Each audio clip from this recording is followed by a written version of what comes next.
Jésus-Christ, Jésus-Christ, l'alpha, l'oméga, le premier, le dernier. Gloire, honneur, sa majesté. Maranatha, Maranatha. Bonsoir, population d'Adjaoui. Vas-y. Encore au nom de notre Seigneur Jésus-Christ. Nous sommes encore là pour annoncer l'évangile de Jésus-Christ. L'évangile que Paul a prêché, l'évangile que Pierre a prêché, l'évangile que André a prêché.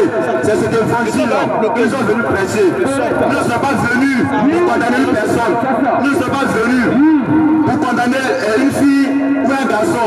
Nous sommes venus ici pour dire à Adjaoui de se repentir parce que Jésus vient bientôt. Parce qu'on doit savoir que qui est l'homme sur la terre, qui est Dieu et qui est Satan. Parce que lorsque tu ne connais pas, tu ne connais pas qui tu es. Lorsque tu meurs, tu vas aller où? La question doit se poser. Qui est Dieu? Parce que la Bible déclare dans Jean 17:3 que la vie éternelle, ceux qui te connaissent, dans le seul vrai Dieu. Donc la vie éternelle, c'est la connaissance de la parole de Dieu. La vie éternelle, c'est la connaissance de Dieu. Si tu ne sais pas qui tu es, si tu ne sais pas ce qui t'a bien fait sur la terre, alors tu meurs, tu vas en enfer cadeau. Voici un peu la fonction de l'homme. Et aujourd'hui, Dieu a fait la grâce à tout un chacun d'accepter la parole. Dieu a fait la grâce à chacun de nous d'écouter la parole. Mais lorsque tu écoutes la parole, qu'est-ce que tu fais d'elle? Parce que c'est cette parole que tu as écoutée, c'est qui va te juger. Aujourd'hui, nous sommes venus ici pour annoncer la vraie doctrine de notre Seigneur Jésus-Christ. Nous ne sommes pas venus pour condamner une personne. La Bible déclare que tous parviennent à l'importance. C'est tous ceux qui vont accepter la parole, c'est eux qui sont appelés les fils de Dieu. La Bible déclare qu'à tous ceux qui l'ont reçu, ils ont la capacité de devenir enfants de Dieu. Et ce soir, nous sommes venus dire à Adjaoui de se repentir, d'accepter la parole et de se convertir en Christ. Parce qu'aujourd'hui, chacun de nous doit connaître qui il est, qui nous sommes, et qu'est-ce que Dieu veut de nous. Parce que l'être humain aujourd'hui, en tant que pécheur, aucun homme sur la terre n'est bon. La Bible déclare que tous sont péchés et sont privés de la gloire de Dieu. Donc ça veut dire que tu es né d'un père, tu es né d'une mère, il n'y a aucune chose qui peut sortir de toi qui est bon. Lorsque tu nais pécheur. Quand tu nais, quand Dieu te regarde, normalement, tu mérites d'aller en enfer. Parce que la Bible déclare que tous sont péchés et sont privés de la gloire de Dieu. Donc lorsque l'homme naît sur la terre, il est condamné à aller en enfer. Parce que lorsque tu es né avec le mal en toi, tu es né pécheur. Donc normalement, la Bible déclare que le salaire du péché, c'est la mort. Donc tout homme sur la terre, né d'un père et d'une mère, normalement, mérite d'aller en enfer. Parce que lorsqu'il est né, il n'est pas né avec la cuillère en or.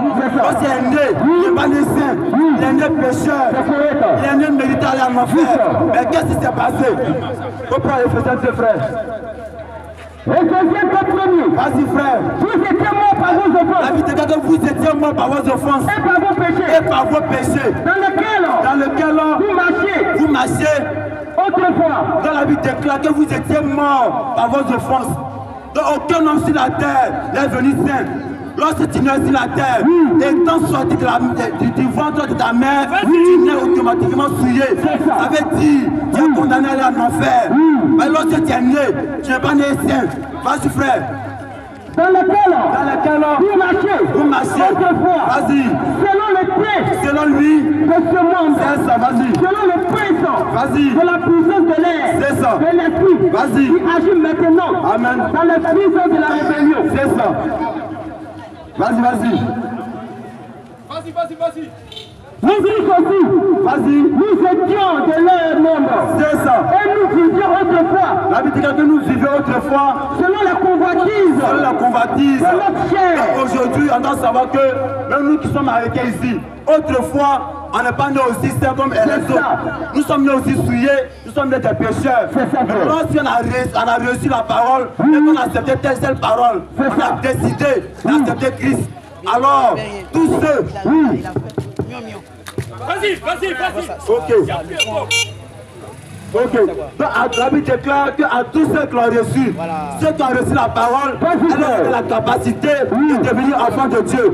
Donc, lorsque tu acceptes la parole, ne t'inquiète pas de ce que tu es. Parce qu'aujourd'hui, il y a des personnes, elles se condamnent eux-mêmes. Que moi, je suis trop pécheur, comment je ne sais pas accepter la parole? Qui a fait telle chose? Il a tué, il a avorté, même si prostitué. Mais la Bible déclare que lorsque tu acceptes la parole, tous tes péchés, tout ce que tu as commis, tes péchés passés, présents et futurs, Dieu te les pardonne. Si tu as accepté la parole, alors aujourd'hui, Dieu ne va pas condamner des personnes face à son péché. Dieu ne va pas envoyer quelqu'un en enfer parce qu'il a tué. Dieu ne va pas envoyer quelqu'un en enfer parce qu'il a fumé. Et Dieu va t'envoyer en enfer parce que tu as refusé d'accepter la parole. C'est ça. Il va t'envoyer en enfer parce que tu as refusé d'accepter Jésus-Christ. Alors tous ceux qui ont refusé cette parole, ils sont condamnés à aller en enfer. C'est ça. Aujourd'hui, l'évangile qui doit être prêché avant l'homme au ciel, il n'est plus prêché. Parce que l'homme aujourd'hui, n'assiste pas au ventre. On voit des églises sur la terre. On te prêche la vie éternelle. Comment est-ce que tu vas mourir et aller en enfer? Comment est-ce que tu vas mourir et aller au ciel? On ne peut pas dire ça. La vie éternelle, c'est la chose la plus essentielle. Mais au lieu qu'elle se passe, on voit dans toutes ces églises, on voit des milliers d'églises sur la terre. On nous saisit le fait bientôt. Aujourd'hui est dimanche, on s'est habillé. Chaque jour à l'église. On allait chercher quoi? Quel est le but que les gens voient à l'église? Parce qu'il y a des personnes à la force aller à l'église. Il y a des personnes qui disent que non, si elle ne fait pas à l'église, ils vont dire que moi je ne vais pas au ciel. Oh, la vie éternelle, c'est de connaître qui est Dieu. Comment marcher avec Dieu? Parce que si tu ne connais pas Dieu, tu ne peux jamais aller au ciel. Voici la vie éternelle. Frère, prends-moi Romains 1. Romains 1, 21. Romains 1, 21. Vas-y. Puisque, ayant connu Dieu, il aurait pu glorifier comme Dieu. Et ne lui a point rendu grâce. Mais ce sont, égarés dans leur pensée, et le cœur, sans intelligence, a été plongé dans les ténèbres. Se vantant d'être sages, ils sont devenus fous. Ils ont pris leur pensée et ils ont ajouté ça à la Bible. Comment est-ce qu'aujourd'hui, on peut concevoir les moments pasteurs? Ils ont pris leur pensée et ils ont mis ça dans la Bible. La Bible déclare que nous avons été édifiés sur le fondement des apôtres et des prophètes. Donc qu'est-ce qui se passe aujourd'hui? Les pasteurs aujourd'hui, eux me leur propre ventre. C'est qu'ils disent, ils sont en fait. Oh, dans la Bible, on n'a jamais vu un moment pasteur. Donc comment se fait-il qu'il y a des moments pasteurs dans la Bible? Comment se fait-il que des moments passés à Djawi? Comment se fait-il que des moments passés à Abidjan? Qu'est-ce qui s'est passé à des personnes? Ils ont pris leur propre pensée et ils ont mis ça dans la Bible. Continue, frère. Vas-y. Ils ont changé la gloire de Dieu. La Bible dit qu'ils ont changé la gloire de Dieu. Incorruptible. L'image représentative. Vas-y. Les oiseaux. Des oiseaux. De quoi tu fais? Vas-y. Des reptiles. Vas-y, frère.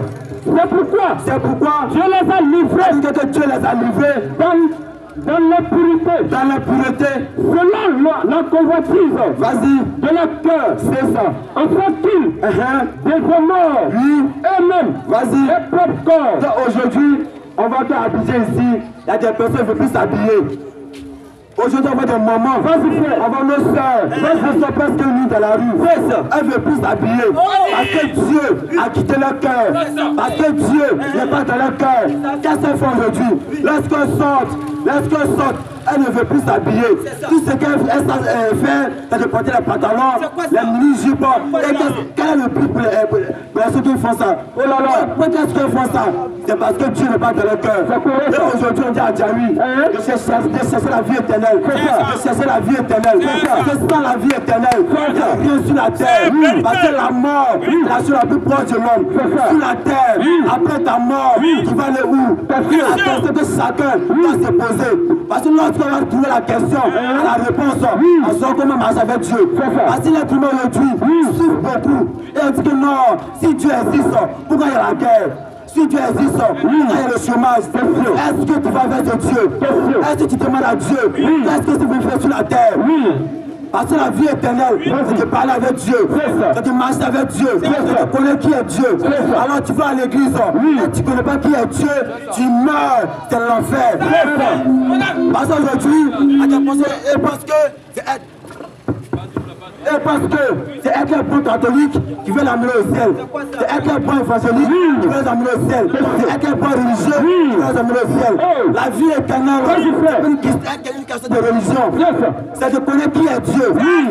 Alors, est-ce que Dieu, c'est tout dans toutes ces églises? Parce qu'on déclare que Jésus vient bientôt. Toutes ces églises disent que Jésus vient bientôt. Mais s'il vient, il vient dans quelle église? Parce qu'il y a des milliers d'églises sur la terre. C'est ça.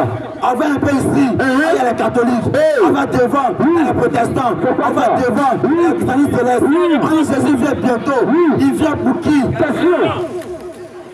Parce que s'il veut que les catholiques, c'est que les méthodistes sont perdus. S'il veut que les assemblées de Dieu, c'est que les évangéliques sont perdus. Parce qu'ils sont tous divisés, ils ne sont pas unis. Tu vas au nord, il y a un moment pasteur. On va devant, Dieu ne mange pas propre. On va devant, on dit que Jésus n'est pas Dieu. Et toutes ces personnes, elles peuvent adorer Dieu. La Bible déclare, est-ce que Christ est divisé? Oh, toutes ces églises sont toutes divisées. Chacun a sa doctrine. Chacun a sa prédication. Jésus vient bientôt. Il vient pour qui? Parce qu'après ta mort, pendant que tu es vivant, tu ne sais pas si tu meurs et que tu vas au ciel, c'est pas lorsque tu vas mourir que tu vas au ciel. Parce que c'est seul vivant, c'est que tu meurs au ciel. Alors sur la terre, chacun se promène avec son sort dans sa main. Après ma mort, j'irai où? La Bible déclare que jeune homme, jeune fille, réjouis-toi pendant les jours de ta jeunesse, sur les plaisirs de ton cœur, mais n'oublie pas qu'un jour, Dieu va t'appeler. C'est pour ça que tu as dit à Dieu que nous pour monter à travailler, mais pour monter à chercher l'argent, mais pour monter à acheter des bijoux de ce monde.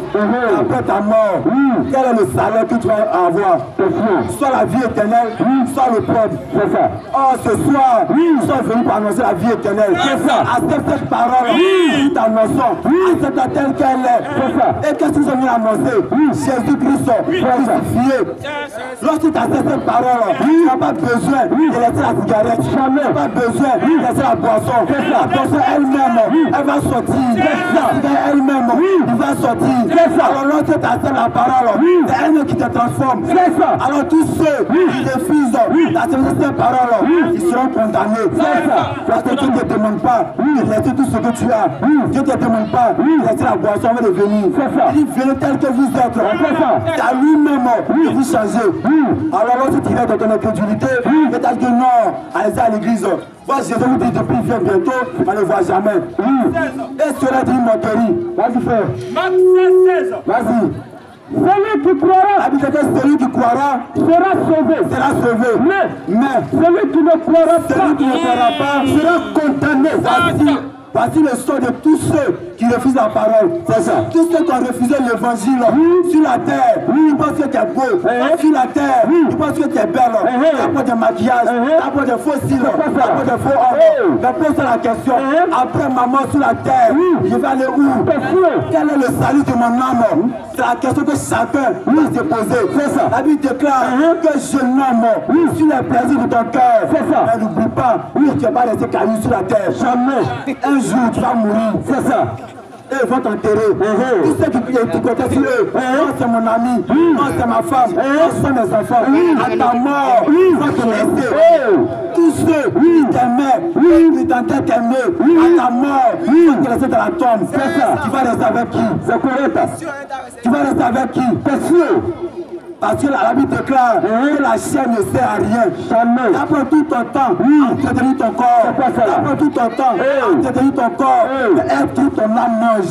Est-ce que ton âme aussi mange la parole? Parce que de la même manière, tout le corps arrive à manger. Du 1er au 31, l'âme aussi va manger. Comment est-ce que tu arrives à faire manger ton âme?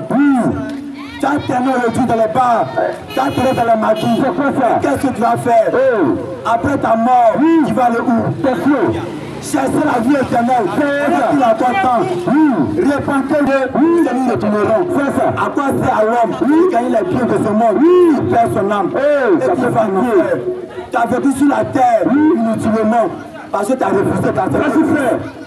Alors ce soir, oui, c'est la chose que nous avons venus annoncer. C'est ça que nous avons le